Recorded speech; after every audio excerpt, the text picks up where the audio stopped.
আছে।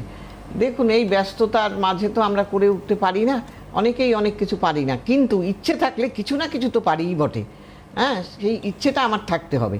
তাহলে সেই ইচ্ছে যদি আপনার থাকে, তাহলে দেবাদিদেব এই শ্রাবণ মাসে দেবাদিদেব মহাদেবের আশীর্বাদ পেতে আপনি করুন।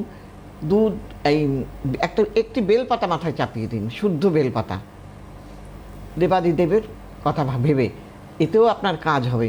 এবং এতে আপনি কি হবেন, বেলপাতা ভীষণ প্রিয় দেবাদিদেব মহাদেবের। হ্যাঁ, তো কাজেই এই বেলপাতা যদি আপনি দিতে পারেন, তাতে আপনার শান্তি বজায় থাকবে। আবার আপনি দুধ, দই, ঘি, মধু, জল, পঞ্চামৃত এসব কিচ্ছু লাগবে না। আপনি শুধু একটু জল অর্পণ করুন, অভিষেক করুন বা অর্পণ করুন, এতেও কিন্তু দেবাদিদেব মহাদেবের আপনি অফুরন্ত আশীর্বাদ পাবেন। এতে আপনার সংসারে সুখ শান্তি বজায় থাকবে। দেখুন, কিছু না, সিম্পল ব্যাপার। আবার আপনি যদি কিছু না পারেন, আপনি শিবের মন্ত্র পাঠ করুন, প্রতিদিন মন্ত্রটা পাঠ করুন। শিবের নানা রকম মন্ত্র আছে, ভোলানাথায় নমো, শঙ্করায় নমো, ত্র্যম্বকেশ্বরায় নমো, হ্যাঁ, ওঙ্কার নাথায় নমো, এইরকম ত্রিদেব নাথায় নমো, এরকম মন্ত্র আছে অনেক, সেগুলো পাঠ করতে পারেন। বা শুধু তাও না পারলে শুধু ওং নমঃ শিবায়, ওং নমঃ শিবায় বলুন, এতেও কিন্তু আপনার ভালো হবে।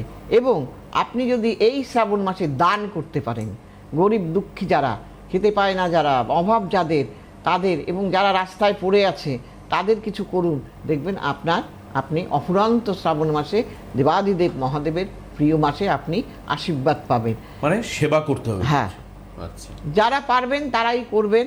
আর এটা তো পারাই যায়, আর কিছু না পারি মন্ত্রটা মনে মনে বলতেই পারি। তো এটা হলো মনের ইচ্ছের ব্যাপার, আর ইচ্ছে যাদের নেই, যারা নাস্তিক, তাদের ব্যাপারটা আলাদা। আচ্ছা। তো এগুলো আমরা করতে পারি। হ্যাঁ, যারা নাস্তিক তারা তো মানবেই না, না। যারা মানেন কিন্তু সময় পাচ্ছেন না, তাদের কথা আজকের বলা প্রোগ্রাম হচ্ছে তাদের জন্য, তাদের। যারা মন থেকে মানেন কিন্তু সময় ব্যবস্থা করে পাচ্ছেন হ্যাঁ, না। আমাদের দেখো মৃত্যু আছে 8 রকমের, সেই 8 রকমের মৃত্যুর হাত থেকে আমরা রেহাই পেতে পারি এই শ্রাবণ মাসে। কিভাবে? সেটা হলো, একটা আর্থিক মৃত্যু একটা মৃত্যু, মানসিক মৃত্যু একটা মৃত্যু, শারীরিক মৃত্যু একটা মৃত্যু, কারাবাস একটা মৃত্যু। এই রকম মৃত্যুর হাত থেকে কিন্তু আমরা রেহাই পেতে পারি। তন্ত্রমন্ত্রের কাজ, আমাদের তান্ত্রিক ক্রিয়ার মাধ্যমে শত্রু দমন একটা, এই রকম এই কাজগুলো যদি এই সময় করা যায়, হ্যাঁ, এই সময় দারুণ কাজ ফল। কারণ এই যে তন্ত্র সৃষ্টি হয়েছে দেবাদিদেব মহাদেবের দ্বারা, কাজেই সেই জন্য যারা চাইছেন যে তাদের ছেলে মেয়ে পড়াশোনায় নিটে চান্স পাচ্ছে না, জয়েন্টে চান্স পাচ্ছে না, পড়াশোনায় ভালো রেজাল্ট করতে পারছে না, শুধু তাই না, একদম শুধু পাসই করতে পারছে না, এরকম অনেক ছেলে মেয়ে আছে আজকালকার বাজারে। হ্যাঁ, তাহলে আগের দিনে আমাদের তো কত পাতার কা পাতা বই পড়তে হতো, এখন কি আর সেটা আছে? এত পাতার বই তো পড়তে হয় না, রচনা মুখস্থ করতে হতো, প্যারাগ্রাফ মুখস্থ করতে হতো, অনেক কিছু ছিল, এখন আর সেটা নেই। কাজেই সেই জন্য এখন ছোট ছোট প্রশ্ন, কাজেই সেইগুলো আপনারা তাতেও কিন্তু অনেকেই কেন পাচ্ছেন না, গ্রহগত ফল। সেই গ্রহগুলো আপনাকে ঠিক করতে হবে। প্রচুর পরীক্ষা পড়াশোনা করছেন, কিন্তু রেজাল্ট মনের মতো হচ্ছে না। কি না, লাস্টে গিয়ে একটা নম্বরের জন্য আপনি জয়েন্টে চান্স পেলেন না, 2 নম্বরের জন্য আপনি নিটে চান্স পেলেন না, এরকম হয়ে যায়। তাহলে এইগুলো কেন হবে? কারণ আপনার গ্রহটা ভালো নেই, শুধু পড়েই যাচ্ছেন।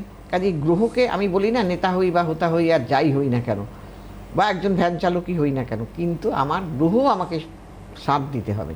গ্রহ যদি ভালো না থাকে, আপনি কখনোই পারবেন না, ভালো ছেলে হয়েও আপনার ভালো কিছু হবে না। দেখবেন একটা সুন্দরী মেয়ে, সে পায় পেল না ঘর। হ্যাঁ, একটা ভালো মেয়ে যে ভীষণ সংসারী, সে পেল না বর। এটাই বাস্তব। চলো ফোন নিয়ে নি। হ্যাঁ, তাহলে কি করতে হবে?